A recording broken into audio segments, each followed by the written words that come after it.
Hi hello ಪ್ರೀತಿಯ ವಿದ್ಯಾರ್ಥಿ ಮಿತ್ರರೇ, ಪುನರ್ವಿ ಎಜು ಸಂಸ್ಕಾರ್ಗೆ ಸ್ವಾಗತ ಸುಸ್ವಾಗತ. ಈ ಒಂದು ವಿಡಿಯೋದಲ್ಲಿ ನಿಮ್ಮ ಸೆಕೆಂಡ್ PUC ಆನ್ಯುವಲ್ ಎಕ್ಸಾಮ್ನಲ್ಲಿ ಕೇಳಲಾಗುವಂತಹ 8 ಅಂಕದ ಪ್ರಶ್ನೆಗಳನ್ನು ಅಂದರೆ 8 ಮಾರ್ಕ್ಸ್ ಕ್ವಶನ್ಸ್ ಅನ್ನ ಬಿಸ್ನೆಸ್ ಸ್ಟಡೀಸ್ಗೆ ಸಂಬಂಧಪಟ್ಟ ಹಾಗೆ ಏನೇನು ಕೇಳಬಹುದು ಅನ್ನೋದನ್ನ ಈ ಒಂದು ವಿಡಿಯೋದಲ್ಲಿ ಕನ್ನಡ ಮಾಧ್ಯಮ ಜೊತೆಗೆ ಆಂಗ್ಲ ಮಾಧ್ಯಮ ಅಂದರೆ ಇಂಗ್ಲಿಷ್ ಮೀಡಿಯಂ ಮತ್ತು ಕನ್ನಡ ಮೀಡಿಯಂ ವಿದ್ಯಾರ್ಥಿಗಳಿಗೆ ಖಂಡಿತ ಈ ಒಂದು ವಿಡಿಯೋ ಸಹಾಯ ಆಗುತ್ತೆ.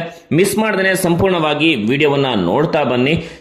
ಟೈಮ್ನ ವೇಸ್ಟ್ ಮಾಡೋದು ಬೇಡ, ವಿಡಿಯೋನ ಶುರು ಮಾಡೋದಕ್ಕಿಂತ ಮುಂಚೆ ಹೊಸದಾಗಿ ನೀವು ನಮ್ಮ ಚಾನಲ್ಗೆ ಭೇಟಿಯನ್ನು ಕೊಟ್ಟಿದ್ರೆ ಇನ್ನೂ ಕೂಡ ನಮ್ಮ ಚಾನಲನ್ನು ಸಬ್ಸ್ಕ್ರೈಬ್ ಮಾಡಲಿಲ್ಲ ಅಂತಂದ್ರೆ ಮರಿದನೆ ಸಬ್ಸ್ಕ್ರೈಬ್ ಮಾಡಿ, ಪಕ್ಕದಲ್ಲಿರುವಂತಹ ಬೆಲ್ ಐಕಾನ್ ಕ್ಲಿಕ್ ಮಾಡಿ, ಜೊತೆಗೆ ಆಲ್ ಅನ್ನೋದನ್ನ ಒತ್ತಿದ್ರೆ ನಾವು ಅಪ್ಲೋಡ್ ಮಾಡುವಂತಹ ಎಲ್ಲ ವಿಡಿಯೋಗಳನ್ನ ನೀವು ಮೊದಲಿಗರಾಗಿ ನೋಡಬಹುದು. ಜೊತೆಗೆ ನಿಮಗೆ ಯಾವ ಒಂದು ಇಂಪಾರ್ಟೆಂಟ್ ಕ್ವಶನ್ಸ್ ಬೇಕು, ಯಾವ ಒಂದು ಸಬ್ಜೆಕ್ಟ್ಸ್ ಬೇಕು ಅನ್ನೋದನ್ನ ಕಮೆಂಟ್ ಬಾಕ್ಸ್ ನಲ್ಲಿ ಮರಿದೇನೆ ಕಮೆಂಟ್ ಮಾಡಿ. ಅಕಸ್ಮಾತ್ ನೀವು ನಮಗೆ ಥ್ಯಾಂಕ್ಸ್ ಹೇಳೋದಕ್ಕೆ ಬಯಸಿದ್ರೆ ಸೂಪರ್ ಥ್ಯಾಂಕ್ಸ್ ಮುಖಾಂತರ ನೀವು ನಮಗೆ ಥ್ಯಾಂಕ್ಸ್ ಅನ್ನ ಹೇಳಬಹುದು ವಿದ್ಯಾರ್ಥಿ ಮಿತ್ರರೇ. ಸೊ ಬನ್ನಿ ಈಗ ವಿಡಿಯೋವನ್ನ ಶುರು ಮಾಡೋಣ.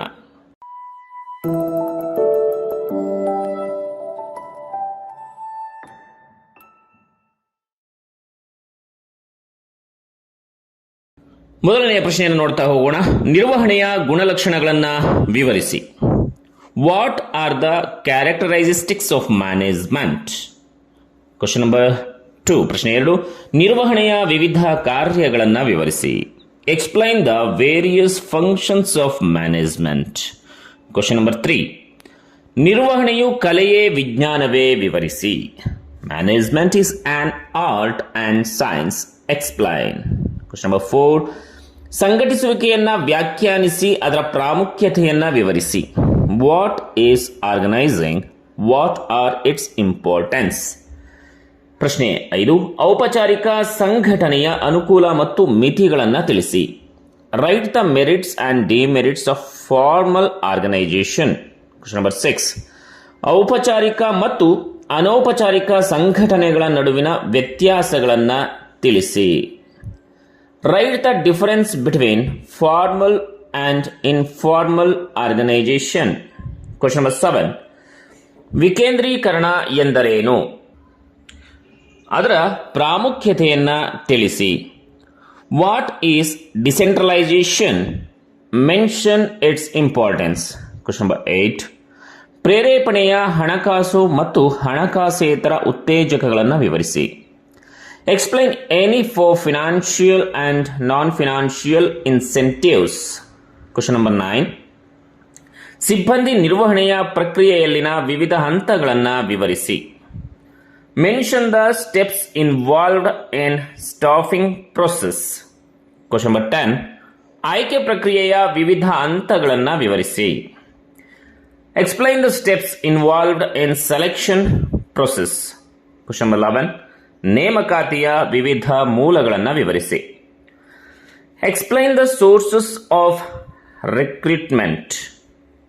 Question number 12. ಯಶಸ್ವಿ ನಾಯಕನ ಗುಣಗಳನ್ನು ತಿಳಿಸಿ. What are the qualities of successful leader? Question number 13. ಮೇಲ್ವಿಚಾರಣೆ ಎಂದರೇನು? ಮೇಲ್ವಿಚಾರಕನ ಪಾತ್ರವನ್ನು ವಿವರಿಸಿ. What is supervision?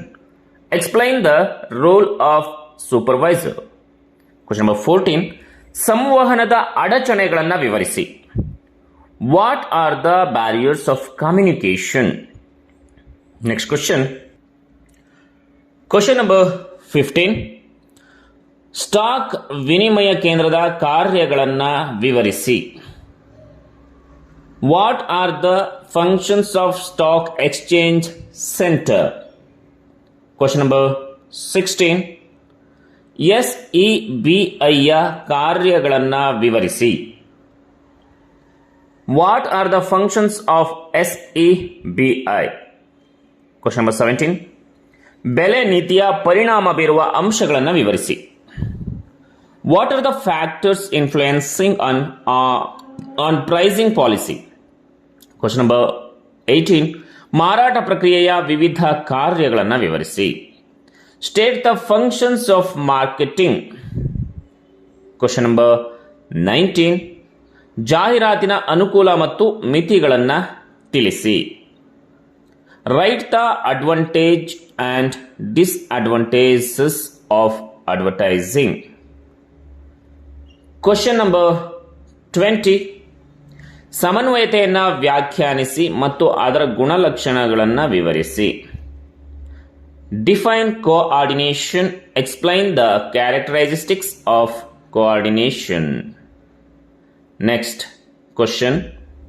ಹಣದ ಮಾರುಕಟ್ಟೆಯ ಸಾಧನಗಳನ್ನು ವಿವರಿಸಿ. Explain the money market instruments. ವಿದ್ಯಾರ್ಥಿ ಮಿತ್ರರೇ, ಈ ಒಂದು ವಿಡಿಯೋ ನಿಮಗೆ ಖಂಡಿತ ಸಹಾಯ ಆಗುತ್ತೆ. ಈ ಒಂದು ವಿಡಿಯೋನ ನಿಮ್ಮ ಎಲ್ಲ ಕಾಲೇಜ್ ಗ್ರೂಪ್ಸ್ಗೆ ಶೇರ್ ಮಾಡಿ. ನಮ್ಮ ಪ್ರಯತ್ನಕ್ಕೆ ನಿಮ್ಮ ಬೆಂಬಲ ಸದಾ ಇರಲಿ. ಜೊತೆಗೆ ಎಲ್ಲ ಶೈಕ್ಷಣಿಕ ಸುದ್ದಿಗಳಿಗಾಗಿ ಹಾಗೆಯೇ ನಿಮಗೆ ನೆಕ್ಸ್ಟ್ ಡಿಗ್ರಿಗೆ ಹೋದ್ಮೇಲೆ ಡಿಗ್ರಿನಲ್ಲಿ ನೋಟ್ಸ್ಗಳು ಕೊಡೋದಿಲ್ಲ, ಆ ನೋಟ್ಸ್ಗಳನ್ನು ಕೂಡ ನಾವು ನಮ್ಮ ಚಾನಲ್ನ ಮುಖಾಂತರ ಅಪ್ಲೋಡ್ ಮಾಡ್ತೇವೆ. ನಿಮ್ಮ ಎಲ್ಲ ಫ್ರೆಂಡ್ಸ್ಗಳಿಗೂ ಕೂಡ ಶೇರ್ ಮಾಡಿ. ಸಂಪೂರ್ಣವಾಗಿ ವಿಡಿಯೋವನ್ನು ನೋಡಿದ್ದಕ್ಕಾಗಿ ಧನ್ಯವಾದಗಳು. ನಮಸ್ಕಾರ.